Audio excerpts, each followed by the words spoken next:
Hello students, मेरा नाम है शहजाद अली और आप देख रहे हैं हमारा यूट्यूब चैनल इनहेंस एजुकेशन। आज हम 11th क्लास मैथमेटिक्स का रिलेशन एंड फंक्शन की मिसलेनियस एक्सरसाइज स्टार्ट कर रहे हैं और इसी के सारे क्वेश्चंस वन बाय वन हम करेंगे। सारे क्वेश्चंस पहले से ही बोर्ड पर आपको लिखे हुए मिलेंगे और हम फिर साथ में इसके सॉल्यूशन करते हैं।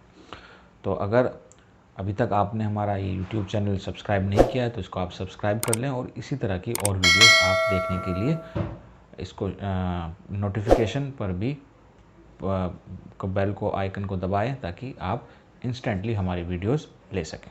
तो हम स्टार्ट करते हैं हमारा पहला क्वेश्चन मिसलेनियस एक्सरसाइज का।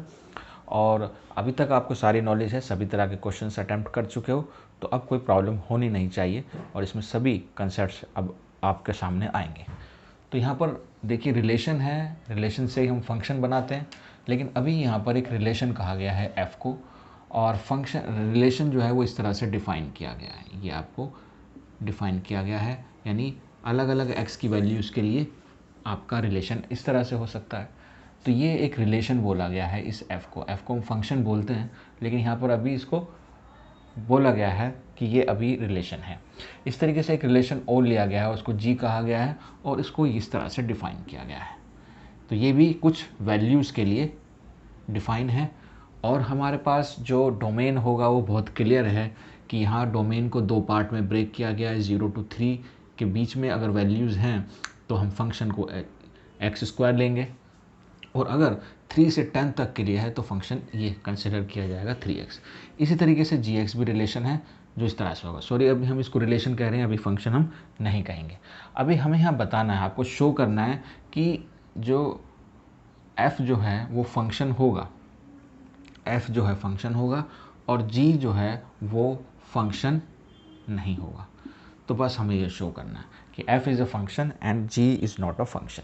तो हमारे पास बेसिक जो इसका हम बेसिक की बात करें तो किसी भी रिलेशन को हम फंक्शन तब कहते हैं जब हमारे पास सारे के सारे एलिमेंट्स सेट A, जिससे आपको जो कि डोमेन होता है, सारे के सारे डोमेन सेट A यूज़ हो और दूसरा सभी एलिमेंट्स डोमेन में उनकी यूनिक इमेजेस होनी चाहिए। तो हम यहाँ पर सेकंड प्रॉपर्टी की हेल्प लेंगे क्योंकि यहाँ पर हमें डोमेन तो क्लियर है, दिया हुआ है, लेकिन अब हम ये देखेंगे कि कोई ऐसी वैल्यू तो नहीं है जहाँ पर एक ही वैल्यू दो इमेजेस दे रही हो। तो यहाँ पर देखें f(x) जो है वो बहुत क्लियर है, it is defined for x 0 to 3 के लिए डिफ़ाइन है। इसी तरीके से 3 to 10 भी डिफ़ाइन है, तो यानी पूरे डोमेन के लिए डिफ़ाइन है और gx भी पूरे डोमेन के लिए डिफ़ाइन है। तो हम किस पॉइंट के ऊपर फोकस करें? तो यहाँ पर आपको देखना है कि जो 3 है ये डिफ़ाइन तो है 0 to 3, लेकिन यहाँ भी 3 है और यहाँ पर भी 3 है, यानी 3 होगा तो हम इस फंक्शन को लेंगे या इस फंक्शन को लेंगे। इस तरीके से 2 यहाँ पर भी आता है और 2 यहाँ पर भी आता है, तो हमें ये देखना है कि 2 के लिए इक्वल टू साइन 2 के लिए हम ये फंक्शन लें या ये फंक्शन, इन दोनों ही फंक्शन यहाँ पर हमें लेने पड़ेंगे क्योंकि दोनों ही में ये वैल्यू रिपीट करती है। तो this the critical point where we can decide कि what is going to happen. अगर इसमें आपके पास इस x की वैल्यू के लिए हो सकता है ये एक वैल्यू दे और अगर इस वाले को हम यूज़ करें तो ये भी एक वैल्यू दे। अगर ये दो आ गई डिफरेंट वैल्यूज़ तो 2 इमेजेस हो जाएंगी। तो ये चीज़ हमें चेक करनी है, इसको 3 पे चेक करना है और इसको 2 पर चेक करना है। तो एट हम सबसे पहले बात करते हैं f(x) की। तो at x is equal to 3 हम बात करेंगे, है ना। f(x) क्या होगा? f(x) इज, हम पहले इसको x² को लेंगे तो ये वैल्यू हो जाएगी 3² इज इक्वल टू 9। ऑल्सो एक चीज़ और, क्योंकि हमने ये वाला फंक्शन भी यूज़ होगा और नीचे वाला भी ले सकते हैं। तो f(x) यानी f3 के लिए हमारे पास दो फंक्शन हैं और हमें दोनों जगह वो चेक करना है। इसके अकॉर्डिंग अगर हम रखते हैं तो 3 × 3 9 आ जाएगा। अब देखिए ये कोइंसिडेंस ही है कि दोनों फंक्शन हमें सेम वैल्यू दे रहे हैं, दोनों फंक्शन सेम वैल्यू दे रहे हैं। अब हम बात करते हैं g की, यानी at x is equal to 2 की बात करें, है ना। तो g2 हमें क्या देगा? देखिए जब 2 होता है तो ये फंक्शन है और इसमें हम वैल्यू रखेंगे 2 की पावर 2 दैट इज़ 4। एंड इसी तरह से हम g की 2 रखें तो हम ये वैल्यू लेंगे तो ये हो जाएगा 3 × 2 this is 6 and this time you get to different values. तो इसका मतलब क्या हुआ? इसका मतलब क्लियर है कि सिर्फ 3 की बात हम करते हैं तो हमारे पास अगर इसका हम एरो डायग्राम बनाने की कोशिश करें तो हमारे पास जो x की वैल्यूज़ हैं वो 0 से लेकर सभी के लिए यूज़ होंगी, यहाँ तक 10 तक जाएंगी। इसमें से 3 भी आएगा और यहाँ पर जो हमारी वैल्यूज़ हैं जो कि सेकंड में आएंगे, यानी जो हमारे आंसर आएंगे उसमें 3 के लिए हमें 9 है। यानी आप कोई भी फंक्शन लेंगे सिर्फ एक ही वैल्यू उसकी आने वाली है। बाकी डिफरेंट वैल्यूज़ हो सकती हैं अकॉर्डिंग टू द वैल्यू। 0 लेंगे तो 0 हो जाएगा, ठीक है ना। उसके बाद अगर आप 1 लेंगे तो 1 हो जाएगा, 2 लेंगे तो 4 हो जाएगा, इस तरह से वैल्यू आएंगी। और लास्ट में अगर आप 10 लेंगे तो 100 हो जाएगा। ठीक, ये आपका f होगा रिलेशन, ठीक है, जो इस तरह से आएगा। अगर हम यहाँ बात करें इसकी तो यहाँ पर देखो स्टूडेंट्स, अगर हम इसकी वैल्यू 0 लेंगे तो अगेन 0 ही होगा। यानी पहले हम वैल्यूज़ लेते हैं x की क्या वैल्यूज़ हैं। तो x की वैल्यूज़ जो जा रही है 0 से लेकर हम 2 एक क्रिटिकल पॉइंट भी लेंगे और 10 तक जाएंगे।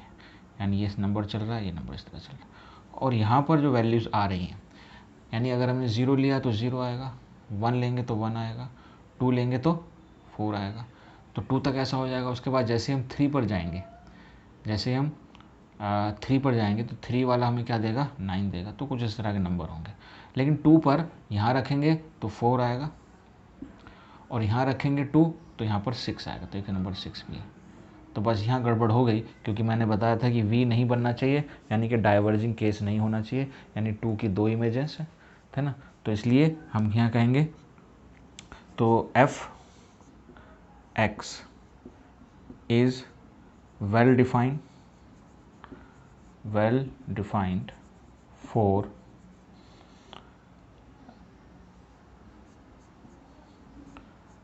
Three and 3x less than 10. So it is a function. तो ये प्रूफ हो जाता है। बस क्रिटिकल पॉइंट आपको समझ में आना चाहिए। इस तरीके से यहाँ पर हम लिखेंगे gx is well defined। ये भी well defined तो है, well defined for 0 less than x less than 2 and 2 less than x less than 10, but at x is equal to 2 it has 2 images, so it is not a function। तो ये function नहीं होगा। तो इस तरह से हम फर्स्ट क्वेश्चन कंप्लीट करते हैं। इसको आप पॉज कर नोट कर लें, सेकंड क्वेश्चन के लिए रेडी रहें।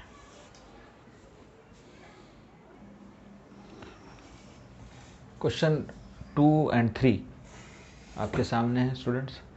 तो यहाँ पर बहुत सिंपल है, फंक्शन तो दिया हुआ है आपको और उस फंक्शन की वैल्यू आप निकाल सकते हो किसी भी x के लिए।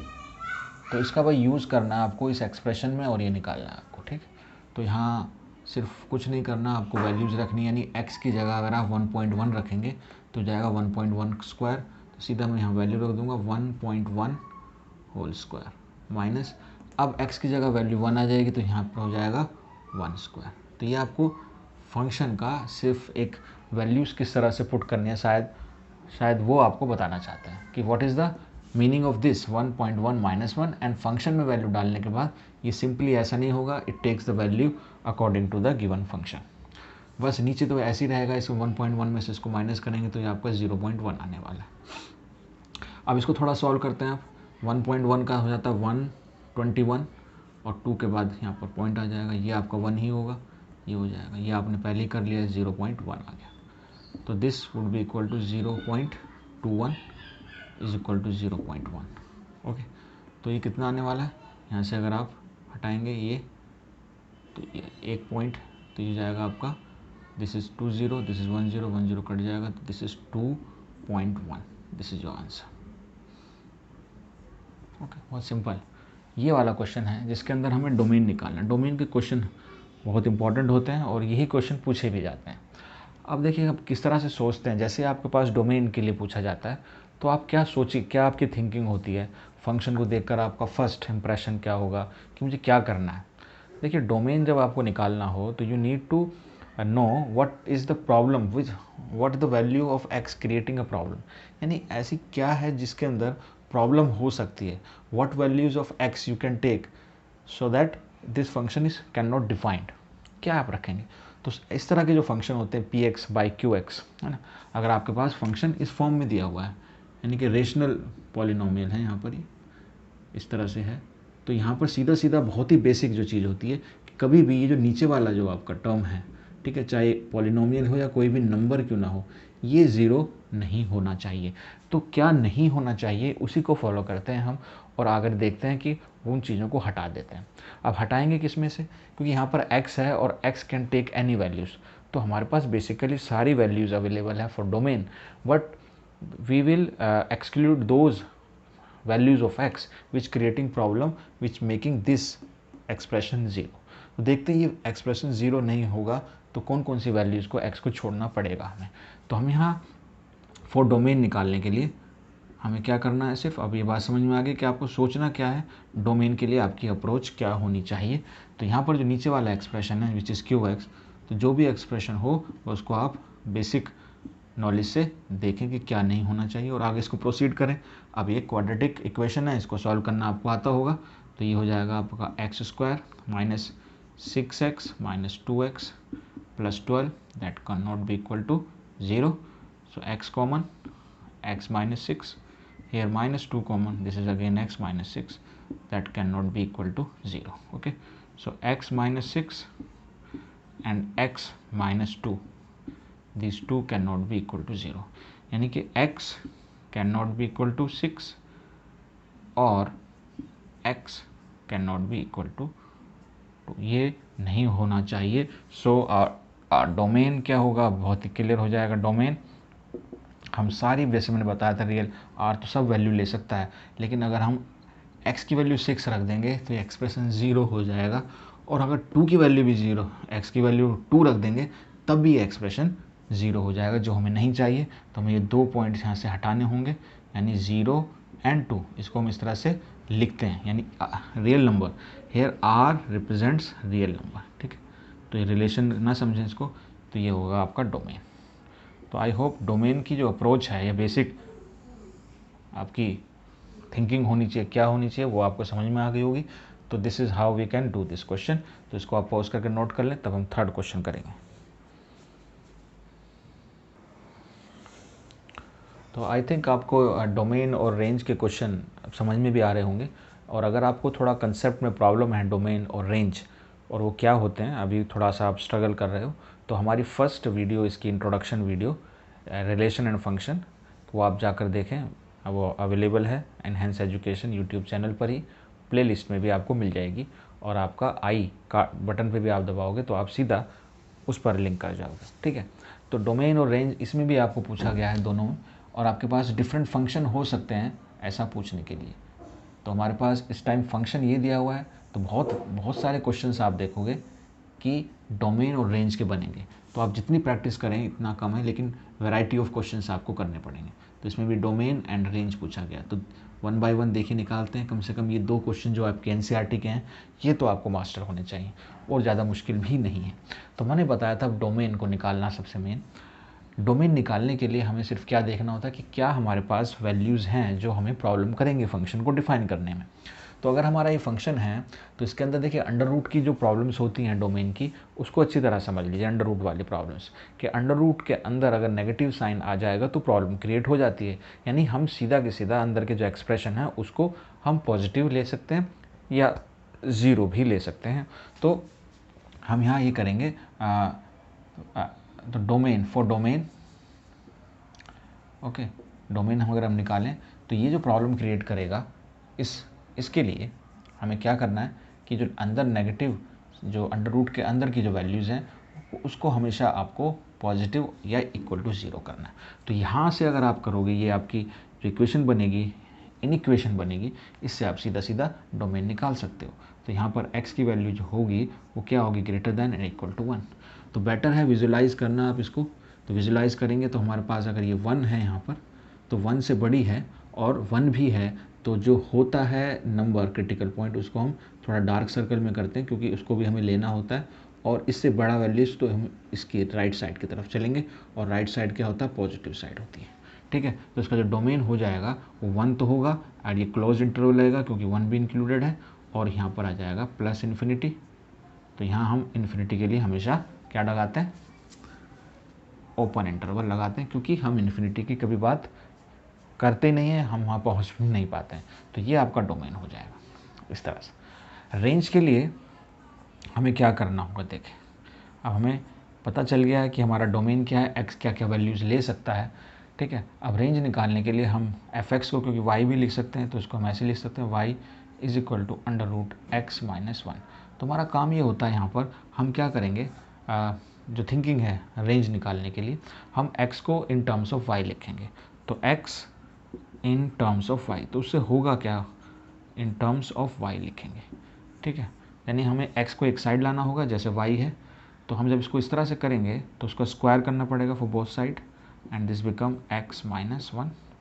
सो x become 1 plus y square, ये वैल्यू आ गई यहाँ पर।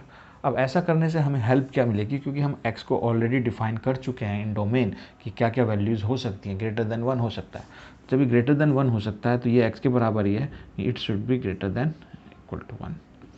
तो इसको अगर सॉल्व करें तो 1 1 कैंसिल हो जाएगा, और यहाँ पर आ जाएगा y square is greater than equal to 0।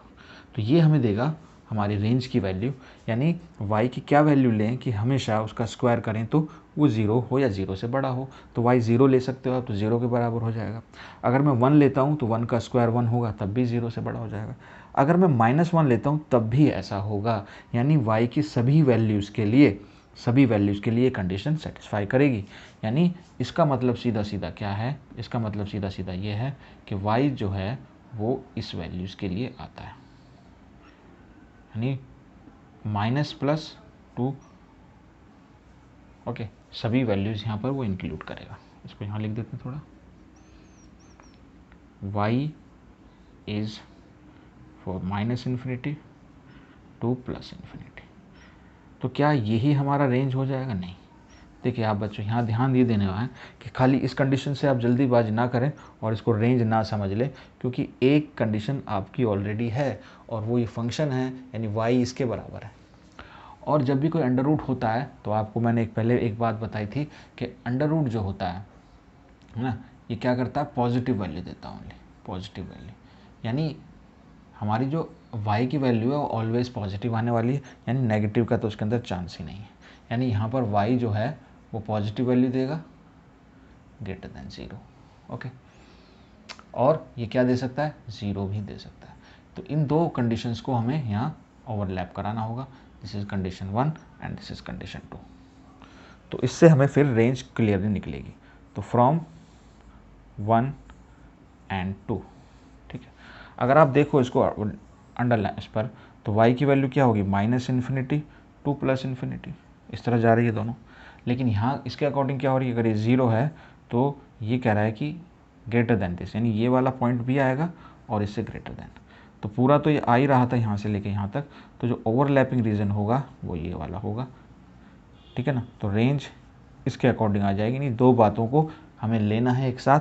तो रेंज हमारी कहाँ आएगी, 0 यहाँ पर आएगा और यहाँ पर हम इन्फिनिटी तक ले जाएंगे। तो यहाँ पर तो ओपन लगाएंगे इन्फिनिटी पर, और 0 हमें इंक्लूड करना है, तो ये हमारा आ गया। तो इस तरह से हमारी ये रेंज इसकी निकल गई। ठीक है, रेंज आ गई और डोमेन आ गया। तो आई थिंक बहुत सी बात इसमें अंडर रूट को लेकर समझ में आ गई होंगी। इसमें भी हमें डोमेन और रेंज निकालना, फंक्शन चेंज हो गया है, और यहाँ पर आप देख रहे हो मॉडुलस है। अब मॉडुलस से क्या हमें एक नई चीज़ सीखने को मिलेगी वो हम देखते हैं। तो सबसे पहले तो आप देखो इसकी डोमेन की जो बात करें, तो देखो डोमेन आपको एक बात से भी समझ में आएगा, यहाँ पर लिखा हुआ है रियल फंक्शन। रियल फंक्शन का मतलब क्या होता है कि आप रियल वैल्यूज़ को एज एन इनपुट यूज़ कर सकते हो, जिसके अंदर आपका डोमेन जो होता है वो रियल नंबर होता है, उसी को हम रियल फंक्शन कहते हैं। ठीक है, और एक होता है रियल वैल्यूड फंक्शन, जहाँ पर हमारा जो आउटपुट आता है वो सारी रियल वैल्यूज़ आती हैं, तब हम उसको रियल वैल्यूड फंक्शन कहते हैं। तो ये रियल फंक्शन है और इसके अंदर जो डोमेन होगा वो क्या होगा, आपका रियल नंबर। ठीक है, ये रिलेशन ना समझें, इट्स अ रियल नंबर। सिर्फ हमें बात करनी है रेंज की। अब क्या होगी, देखिए अब मॉडुलस यहाँ आपको हेल्प करेगा, क्योंकि ये जो y है ये आपका f(x) जिसको हम बोलते हैं वो हमें दिया हुआ है मॉडुलस, और x हमारा सभी रियल नंबर्स की वैल्यूज़ होंगी, सभी होंगे, 0 भी होगा, 1 भी होगा। तो when you take x of any real value, तो that inside this you will get real number, inside this you will get real number that is positive as well as negative. तो कोई भी नेगेटिव रखेंगे तो modulus क्या करता है, हमेशा आपको पॉजिटिव वैल्यू देगा। तो ये आपको जो y मिलेगा हमेशा पॉजिटिव ही मिलेगा, यानी ग्रेटर देन 0 मिलेगा। और साथ में आप इसकी 0 वैल्यू भी लेंगे तो 0 के साथ जितनी भी पॉजिटिव वैल्यू है सारी की सारी होंगी, यानी y जो होगा आपका वो greater than and equal to 0 होगा। यही आपका रेंज हो जाएगी। इसको रेंज कह सकते हैं, या इसको हम ऐसे लिख सकते हैं, रेंज को लिख सकते हैं कि रेंज इज़, देखिए यहाँ पर ये आपका रियल नंबर है, ठीक है, प्लस वाला, और साथ में क्योंकि real number, positive real number के अंदर 0 इंक्लूडेड नहीं होता है, ये ध्यान रखना। तो उसको अलग से यूनियन बनाकर मैं ऐसे बना सकता हूँ, यानी 0 भी इंक्लूड करेंगे तो ये आपकी रेंज हो जाएगी, ठीक है। ये आपका रेंज का आंसर हो जाएगा। ऐसे भी लिख सकते हैं, ऐसे भी लिख सकते हैं, ठीक है। तो this is how range and domain calculated. इसकी और प्रैक्टिस आप करें, डिफरेंट क्वेश्चंस को आपको बहुत आगे हेल्प मिलेगी। तो नोट कर लीजिए, पॉज कर कर।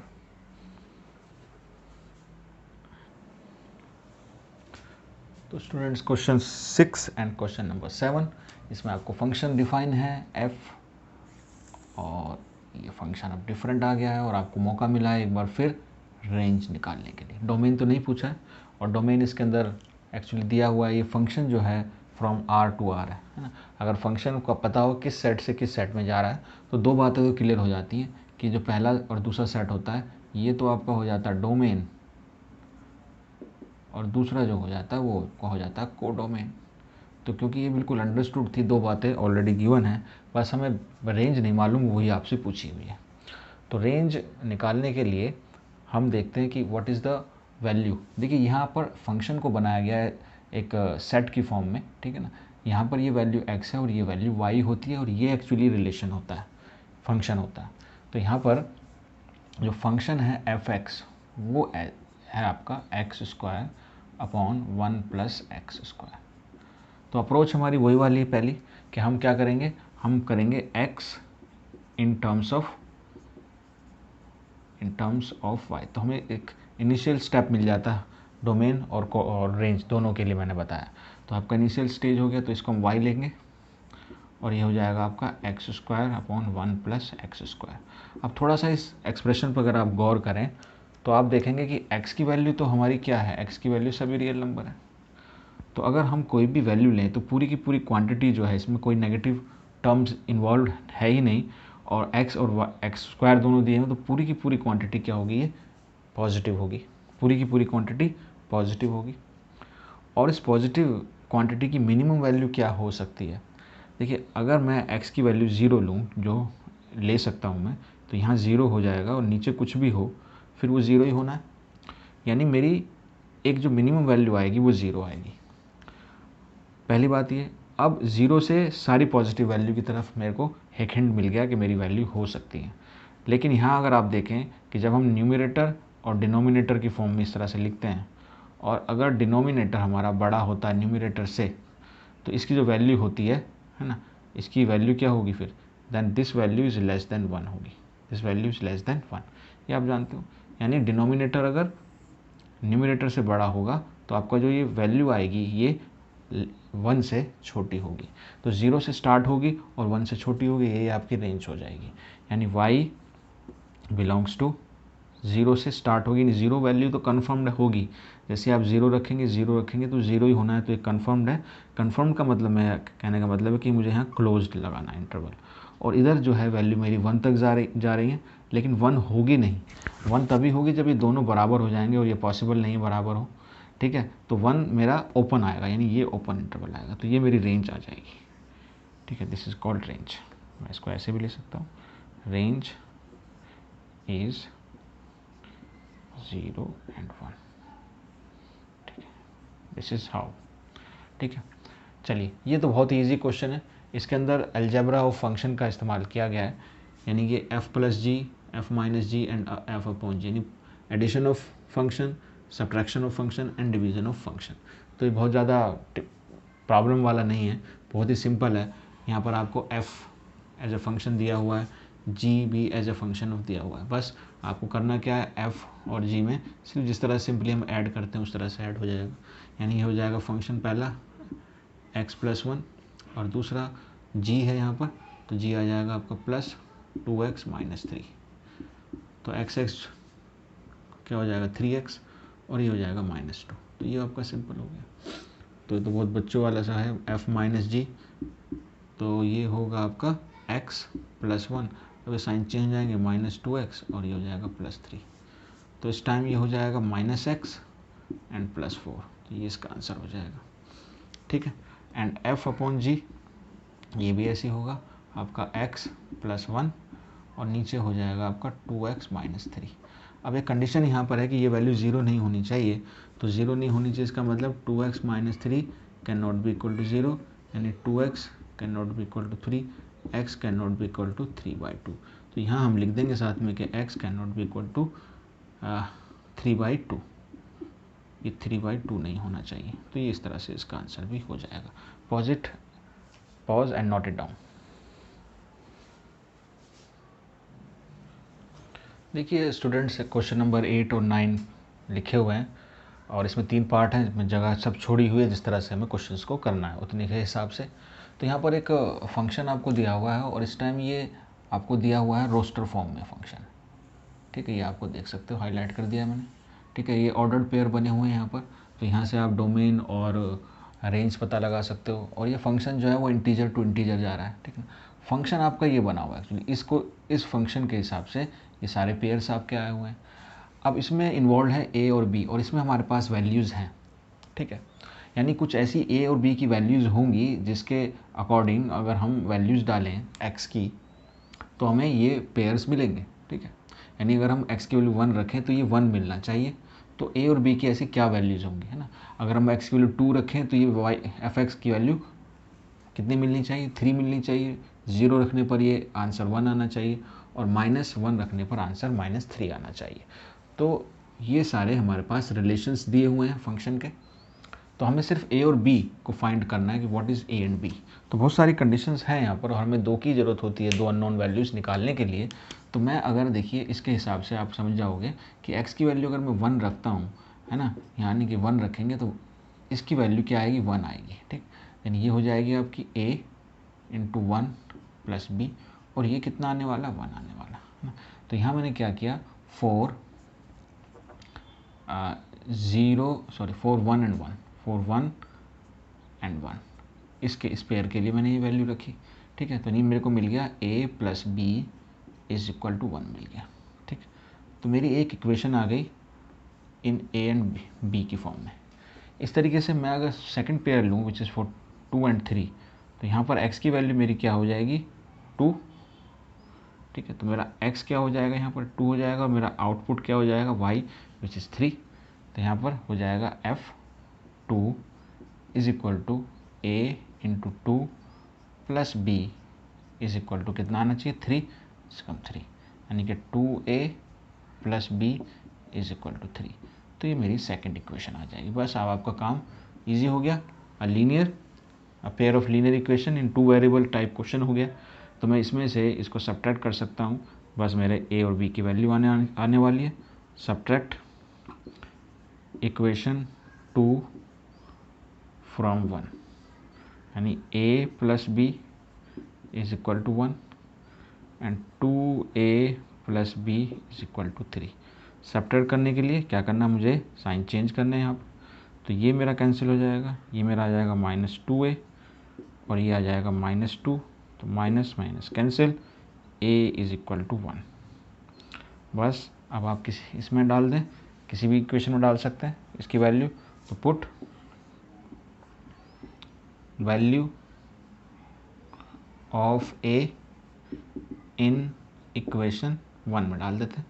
तो ये हो जाएगा आपको 1 + b = 1, तो b = 1 - 1 0 आ रहा है। एक बार चेक कर सकते हैं इसको हम, 2 and 3, this is 2a + b = 3, तो a + b ये होगा आपका, दैन 2a + b = 3, ओके, तो ये हो जाएगा माइनस, ये प्लस, ये माइनस, तो सॉरी ये माइनस ए होगा, ये माइनस ए होगा और ये -2 होगा, तो ए की वैल्यू हमारे पास क्या आने वाली है, 2 आने वाली है। ठीक है, तो यहाँ वैल्यू आएगी ये 2, तो ये होगा आपका 1 - 2, यानी बी की वैल्यू आ जाएगी -1।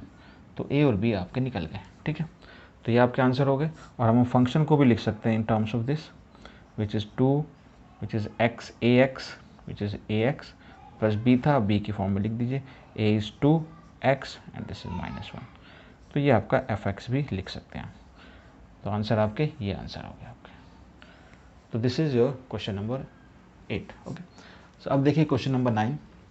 ये भी इजी है क्वेश्चन, मुश्किल नहीं है, थोड़ा सा आपको सोचने वाला थिंकिंग प्रोसेस है इसके अंदर। इसमें आपको एक रिलेशन दिया हुआ है ना, r is a function, it is a function and this is natural number two natural number है। और यहाँ देखेंगे फंक्शन को r से रिप्रेजेंट किया गया, और क्या है एक्चुअली, ए बी पेयर्ड बनता है आपका, ए बी नेचुरल नंबर से आ रहे हैं, तो आपका जो फंक्शन है वो a is equal to b square. यहाँ पर x और y की जगह हमें a और b दिया हुआ है, यानी a is equal to b square, x is equal to y square. इस तरह से आपका ये फंक्शन गिवन है। अब हमें इसको देखते हुए ये बताना है कि क्या ये सही है या नहीं है। इफ़ ए, यानी आप जो a ले रहे हैं, a और b जो ले रहे हो नेचुरल नंबर से ले रहे हैं, यानी 1 2 3 4 5 कुछ भी ले सकते हैं। मुझे ट्रू और फॉल्स बताना है यहाँ पर। तो फॉल्स किसी चीज़ को, ये एक जनरलाइज किया हुआ है, इसको मुझे अगर फॉल्स बताना है तो मुझे सिर्फ एक कोई एग्जाम्पल इसका देना होगा जिसको ये सेटिस्फाई नहीं करेगा। तो यहाँ पर देखो, क्या मैं ऐसी कौन सी वैल्यू लूँ कि यहाँ पर और यहाँ पर दोनों सेम आनी चाहिए। ठीक है, और इसको रिलेशन को सेटिस्फाई करनी चाहिए।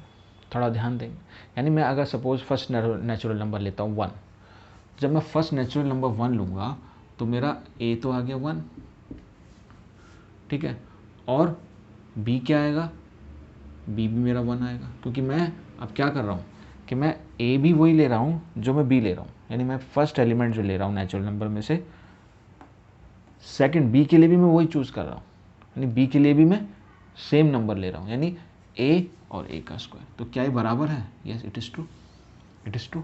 लेकिन अगर मैं 2 लेता हूँ, यानी 2 नंबर में a के लिए चूज़ करता हूँ और b के लिए जो यहाँ आने वाला है, यहाँ जो आने वाला है उसके लिए भी मैं a ही ले लेता हूँ। ठीक है, जैसे मैंने लिया 2, a के लिए 2 लिया, तो b के लिए भी मैं 2 ही लूँगा। तो क्या सही होगा, यानी 2 इज इक्वल टू 2 स्क्वायर, तो ये तो 4 हो जाएगा, ये करेक्ट नहीं होगा। तो यहाँ पर यानी ये वाली कंडीशन सिर्फ 1 के लिए तो ट्रू है, लेकिन बाकी सब के लिए ट्रू नहीं होगी। तो हम यहाँ लिखेंगे it is false, it is false, this is answer. एक चीज़ और बता दें, it is true only for a is equal to 1, सिर्फ a इज इक्वल टू 1 के लिए ट्रू, बाकी सबके लिए फॉल्स ही होगी। अब इसको थोड़ा और देखिए, मैं लेता हूँ 4, a को लेता हूँ 4 और b को लेता हूँ 2, तो ये वाली a b का स्क्वायर बराबर है। ठीक है, यानी ये बिलोंग कर रहा है 4 एंड 2 सेटिस्फाई कर रहा है रिलेशन को। लेकिन क्या मैं अब ये कह सकता हूँ कि इसको पलट दे तो भी सेटिस्फाई करेगा, लेकिन but 2 not equal to 4 square, इसको पलट दिया मैंने, इसको a बना दिया और इसको b बना दिया, है ना, इसको a बना दिया, इसको b बना दिया, लेकिन अब ये सेटिस्फाई नहीं कर रहा। सो हम यहाँ लिखेंगे but 2 and 4 does not belongs to this function. ठीक है, तो इसलिए मैंने फॉल्स का आपको एग्जाम्पल भी दे दिया। थर्ड देखो, थर्ड में कहता है कि a b belongs to the function, b c belongs to the function, यानी दोनों सेटिस्फाई कर रहे हैं। तो क्या इसका ये मतलब होगा कि ए सी भी बिलोंग्स करेगा? तो अगर ये कर रहा है तो इसका मतलब ये हुआ कि हम इसको लिख सकते हैं a is equal to b square, और अगर ये सेटिस्फाई कर रहा है तो इसका मतलब हम इसको लिख सकते हैं b is equal to c square. तो ये एंड दोनों कर रहे हैं। अब क्या हम ये लिख सकते हैं कि a, अब ये कह रहा है क्या ये इम्प्लाई करता है कि a is equal to c square, यानी ए सी अगर सेटिस्फाई होगा तो क्या होना चाहिए, तब तो ये होना चाहिए कि a is equal to c square. तो ये हमें चेक करना है कि नहीं। तो यहाँ अगर आप देखें तो यहाँ पर इन दोनों बातों से क्या चीज़ निकल कर आएगी, यहाँ मैं लिख सकता हूँ a is equal to b square. B क्या है, सी स्क्वायर, यानी बी की जगह तो रखूँगा c और उसका भी स्क्वायर, यानी ये हो गया आपका C4, ठीक है ना।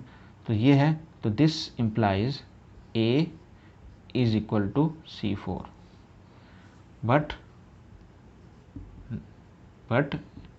a is not equal to c square. तो ये इम्प्लाई नहीं करता, यानी ये भी जो है हमारा फॉल्स स्टेटमेंट है। समझ में आ गया आपको बात। ये और ये कर रहा है, दोनों ए बी और बी सी दोनों सेटिस्फाई कर रहे हैं, तो हम इसको ये लिख सकते हैं, इसको ये लिख सकते हैं। लेकिन दोनों से कंक्लूजन निकल कर ये आता है कि a is equal to c की power 4, not a is equal to c square. तो ये नहीं निकल कर आता, ये निकल कर आता, that's why it is false statement. So this is how your 9th question we have completed 9. There are 4 more questions to do. So note it down by pausing it. Question number 10 and 11. 10 देखते हैं पहले। यहाँ पर set दिया हुआ A and B और इन दो set से एक F बनाया हुआ है और पूछा गया कि क्या F जो बना है यहाँ पर वो रिलेशन है या फंक्शन है। यानी A टू B ये रिलेशन बनता है या फंक्शन बनता है। बहुत सिंपल क्वेश्चन, पूरा मैंने समझा दिया आपको। A B दो सेट दिए हुए हैं, उनमें से कुछ ऑर्डर्ड पेयर बनाए गए हैं और इस F को तो देखना है आपको, इसको ये देखकर बताना है कि ये रिलेशन है या फंक्शन है। अगर फंक्शन होगा तो रिलेशन तो होगा ही होगा, अगर फंक्शन होगा तो रिलेशन होगा ही होगा, क्योंकि सभी फंक्शन रिलेशन तो होते ही हैं। तो पहले तो चेक हो जाए कि रिलेशन है या नहीं है। अब रिलेशन क्या होता है, ठीक है, देखिए अगर फंक्शन होगा तो रिलेशन होगा, लेकिन रिलेशन क्या है उसके लिए हमें दो सेट देखने हैं जहाँ पर हमें दिए हुए हैं। इन दो सेट से कितने ऑर्डर्ड पेयर आप बना सकते हो, है ना। इसमें 4 एलिमेंट्स हैं, इसमें भी 4 एलिमेंट्स हैं। तो इसके जो ऑर्डर्ड पेयर बनेंगे, number of ordered pair 4 into 4 16 ordered pair बन जाएंगे, ठीक है। सॉरी, यहाँ पर जो एलिमेंट्स हैं 4 हैं और यहाँ पर 1 2 3 4 5 6 हैं। तो 4 6 या 24 ऑर्डर्ड पेयर बनेंगे। उस 24 ऑर्डर्ड पेयर में से हमारे अंदर हम कुछ अकॉर्डिंग टू द रिलेशन, है ना, कुछ उसको ऑर्डर्ड पेयर सेटिस्फाई करते हैं, तो वो एक रिलेशन बनता है। लेकिन वो उसी ऑर्डर्ड पेयर उसी कार्टेशियन प्रोडक्ट में से होने चाहिए। यानी ए और बी का जो कार्टेशियन प्रोडक्ट होगा, जिसमें 4 इंटू 6 24 ऑर्डर्ड पेयर होंगे, तो क्या ये वही ऑर्डर्ड पेयर है। तो उसको चेक करने के लिए हम देखते हैं कि हमारा जो फर्स्ट एलिमेंट्स है वो इसी में से आना चाहिए, यानी 1 2 3 4 और 2, यानी पहले ही सेट में से है। और जो सेकंड में से हमारे पास यही एलिमेंट होने चाहिए। तो 5 है, 9 है, 1 है, ठीक है, 5 है और 11 है, तो इसी में से। तो यानी ये जो ऑर्डर्ड पेयर है कहीं ना कहीं वो इसी कार्टेशियन प्रोडक्ट से आया है। तो it is a subset of the Cartesian product of this. तो हम कहेंगे yes it is a relation. तो ये है। अब हम इसको लिखने के लिए क्या करें, हम इसको लिख दें। आंसर किस तरह लिखेंगे कि रिलेशन है। तो फर्स्ट का जो हम लिखेंगे कि F is a subset of A cross B। तो इसलिए सो F is a relation। तो रिलेशन तो हो गया है, ठीक। दूसरी बात है, अब ये देखना क्या ये फंक्शन भी है। फंक्शन के लिए वही कंडीशन है हमारी कि फर्स्ट जो ए के जो एलिमेंट हैं सभी यूज़ होने चाहिए, पहली बात। दूसरी बात, किसी भी एलिमेंट्स की एक से ज़्यादा इमेजेस नहीं होनी चाहिए, यानी कोई भी ये नंबर 2 बार रिपीट नहीं होना चाहिए ऑर्डर्ड पेयर में। और मुझे साफ साफ यहाँ दिखाई देता है कि जो 2 है यहाँ पर, है ना, ये जो 2 है ये 2 यहाँ भी आ रहा है एज ए फर्स्ट एलिमेंट और 2 यहाँ भी आ रहा है एज फर्स्ट एलिमेंट। तो इसकी वजह से ये क्या होगा, ये फंक्शन नहीं होगा। रिलेशन तो होगा लेकिन फंक्शन नहीं होगा। इसको अगर मैं बनाऊँ तो ये आपको विजुलाइज कराएगा प्रॉब्लम्स को अच्छी तरह से। यहाँ पर मेरे पास ये हैं 1 2 एंड 3 एंड 4 और यहाँ पर जो वैल्यूज़ हैं वो हैं 1 5 9 11 15 एंड 16। तो 1 का पेयर जो बना है वो 5 से है, 2 इज़ फॉर 9, 3 फॉर 1, तो ये हो सकता है, no problem. 4 is connected to 5, 4 is connected to 5, okay, no problem. And 2 is for 11 and the 2 is for 11, sorry, 2 is for 11, तो ये 11। तो यहाँ देखेंगे ये जो बन रहा है वो डाइवर्जिंग केस है, ठीक है ना। तो हम लिखेंगे it is not a function, क्यों?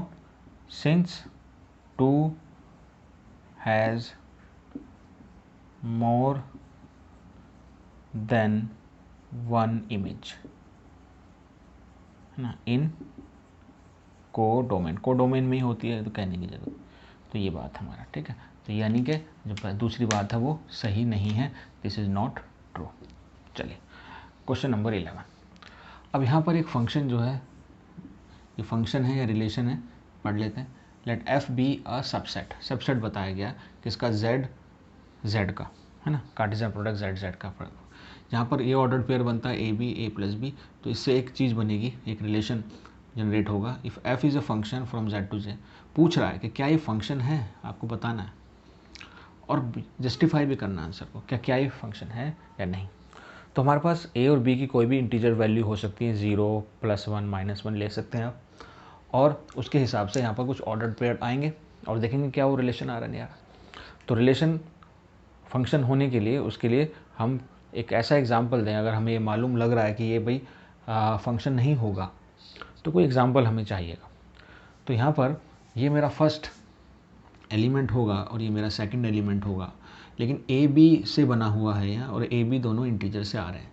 तो यहाँ पर क्या मेरी ऐसी वैल्यू जनरेट हो सकती है कि वो दो जनरेट तो हो, ए और बी ऐसे आए कि ये ए और बी का प्रोडक्ट सेम आए, लेकिन ये आंसर जो है वो डिफरेंट आ जाए। अगर ऐसा होगा तो यानी एक ही इस ए बी की वैल्यू के लिए 2 ए प्लस बी की वैल्यू आ जाएंगी। यानी मैं एक ए बी निकालूँ एक बार और मेरे पास कुछ आंसर आ जाए ए प्लस बी, कुछ एक आंसर आ गया, और फिर एक दूसरा मेरा आंसर आ जाए जो ए प्लस बी कुछ डिफरेंट हो इससे, है ना। इस तरह से अगर आ जाएगा तो हमारा फंक्शन नहीं होगा। तो यानी कि ये ए बी और ये हम दे लेते हैं ए डैश बी डैश और ये ए डैश बी डैश के लिए, यानी ये दोनों बराबर हों लेकिन ये दोनों बराबर ना हो, कहने का मतलब ये है। तो मैं यहाँ देखता हूँ, अगर मैं यहाँ पर इंटीजर लेता हूँ a इज इक्वल टू 0 और b लेता हूँ इज इक्वल टू 2, ठीक है। तो मेरा जो फर्स्ट एलिमेंट है ए बी, इसको मान लेता हूँ मैं ये x है, ठीक है। तो हो जाएगा 0 इंटू 2 इज इक्वल टू 0। लेकिन मेरा जो y है which is equal to a plus b है, वो मेरा क्या हो जाएगा 0 प्लस 2 इज इक्वल टू 2 आ रही है वैल्यू, ठीक है। ये एक पेयर बना। लेकिन अगर मैं a लेता हूँ 0 और मैं b लेता हूँ 3 सपोज, तो x मेरा क्या हो जाएगा a इंटू बी, यानी 0 इंटू 3, यानी ये तो हो जाएगा 0। लेकिन y मेरा क्या होगा, वो हो जाएगा a प्लस बी, यानी 0 प्लस 3 इज इक्वल टू 3। तो यहाँ पर जो वैल्यू आई मेरी y 0 एंड 2, और यहाँ जो मेरी वैल्यू आई निकल कर इससे y 0 एंड 3, यानी 0 के लिए 2 वैल्यू मैंने शो कर दी। मुझे एक एग्जाम्पल काफ़ी है किसी चीज़ को फॉल्स प्रूफ करने के लिए। तो हम यहाँ ये कहेंगे it is not a function. तो हम लिखेंगे f is not a function, function तो नहीं है। तो अच्छी तरह से आप काफ़ी क्वेश्चन हमने देखे हैं जहाँ पर हमें ये बताना होता है कि फंक्शन है नहीं, और इसके रिलेटेड जो कंडीशंस है जिसको हम बेसिक कहेंगे वो आपको अब समझ में तो आ गया होगा, ठीक है ना। आप कोई और ट्राई करेंगे क्वेश्चन तो आपको पता चलेगा कि हाँ कितना आपको अंडरस्टैंडिंग इसकी हो पाई है। अभी 2 क्वेश्चन इसके और बाकी हैं, तो इसको आप पॉज कर नोट कर लें। सॉरी, 2 क्वेश्चन बाकी नहीं है, सिर्फ लास्ट क्वेश्चन 12 ही है आपका। और इसमें हमें एक सेट दिया हुआ है ए, और एक फंक्शन बनाया है from a to some natural number, ठीक है। तो हमारा फंक्शन ये है। अब एफ़ है क्या, एफ़ आपको ये दिया हुआ है एफ़। अब यहाँ कोई इक्वेशंस टाइप नहीं बनी हुई है, एक वर्डिंग में दिया हुआ है कि एफ एन, यानी ये आपका इनपुट होगा एन, है ना। एन आपका इनपुट है, और एन कहाँ से आएगा 9, 10, 11, 12, 13, ये आपका इनपुट हो गया। तो एफ एन आपका आउटपुट होगा, तो वो हमें क्या होगा, वो क्या होगा, वो होगा the highest prime factor of n, यानी जो आपने एन लिया है उसी से डिफाइन होगा वो भी। तो वो क्या होगा, हाईएस्ट प्राइम फैक्टर होगा। एन की वैल्यूज़ ये सारी हैं, तो आप एन की वैल्यूज़ लेते जाएं और हाईएस्ट प्राइम फैक्टर उसका निकालते जाएं, ठीक है। तो हम क्या करेंगे, हम 1 बाय 1 लेंगे। तो पहले हम लेते हैं n is equal to 4, n is equal to 9 ले लेते हैं। तो उसके प्राइम फैक्टर क्या हो जाएंगे, प्राइम फैक्टर इसके बना लो आप 9 के। तो 9 के प्राइम फैक्टर होंगे 1 इंटू 3 इंटू 3, ठीक। तो इसका हाईएस्ट प्राइम फैक्टर कितना होगा, तो हाईएस्ट तो 3 है इसके अंदर। इस तरीके से n अगर हम लेंगे 10 तो प्राइम फैक्टर इसके होंगे 1 इंटू 2 इंटू 5, तो इसका हाईएस्ट प्राइम फैक्टर कितना हो जाएगा, वो हो जाएगा 5। ठीक है, अगर हम n लेंगे कितना 11 तो इसका प्राइम फैक्टर क्या होंगे स्टूडेंट्स, का 1 इंटू 11, इसका तो यही होंगे प्राइम फैक्टर। तो यहाँ पर आ जाएगा highest prime factor is 11 and for 12 आप निकाल सकते हो 1 बाई 1। इसी तरह से 12 के लिए हो जाएगा 1 इंटू 2 इंटू 2 इंटू 3, तो highest prime factor is 3 in this case. And last 13, तो ये तो प्राइम नंबर खुद ही है, तो इसका तो क्या होगा, सिर्फ 1 ही होगा मल्टीप्लिकेशन, और हाईएस्ट प्राइम फैक्टर जो हो जाएगा वो हो जाएगा 3। तो इसका इस्तेमाल करते हुए आपके पास क्या बन जाएगा, फंक्शन बन जाएगा, यानी f आपका हो जाएगा व्हाट, ये वैल्यूज़ आएंगी। अब अगर आपने क्या लिया था 9, तो 9 का हाईएस्ट था 3, फिर आपने लिया 10, 10 का हाईएस्ट था 5, फिर आपने लिया 11, 11 का हाईएस्ट था 11, फिर आपने लिया 12, 12 का हाईएस्ट था 3, फिर आपने लिया 13, 13 का हाईएस्ट था 13। तो ये आएगा। तो आपका जो है रोस्टर फॉर्म में हमने लिख दिया।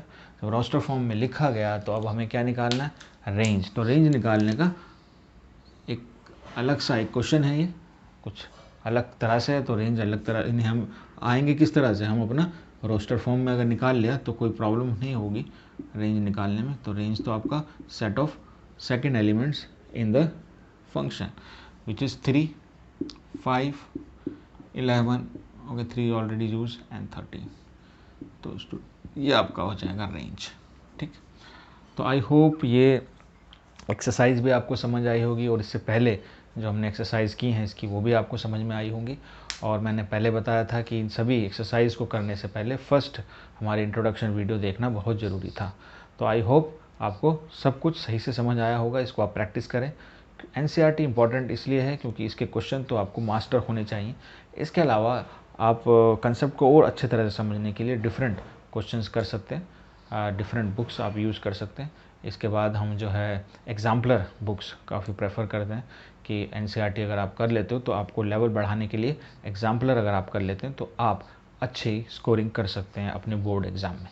ठीक है, तो आज के लिए इतना ही। और वीडियोज़ के लिए आप हमारे चैनल को सब्सक्राइब करके नोटिफिकेशन बटन को ज़रूर दबाएं, जिससे आप हमारी इंस्टेंट वीडियोज़ की नोटिफिकेशन ले सकें।